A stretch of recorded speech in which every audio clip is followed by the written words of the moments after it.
ప్రభుత్వం ఏ విధంగా zero tolerance అనేది చూపిస్తుందో, ప్రతి ఒక్క చర్య పైన ఎటువంటి ప్రతీకార్య చర్య తీసుకుంటామని చెప్పటమే కాదు, తీసుకొని చూపిస్తోంది. మీ కాంగ్రెస్ హయాంలో మరి ఆతంకవాదులు పాకిస్తాన్ నుంచి మరి బాంబే చేరుకున్నారు.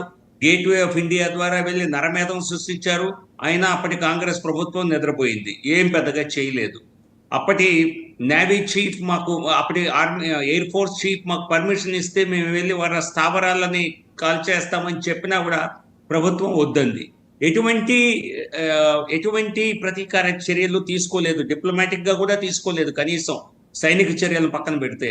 కానీ ఈరోజు ప్రధానమంత్రి నరేంద్ర మోదీ గారి ప్రభుత్వంలో 2019 ఆగస్టు 5వ తేదీ ఎప్పుడైతే ఆర్టికల్ 370 రద్దు చేశామో, ఆ తర్వాత మరి రక్తం ఏరులై పారుతుందని చెప్పి కాంగ్రెస్ నాయకులు పార్లమెంటు సాక్షిగా మాట్లాడారు. అదేమీ జరగలేదు. గత 5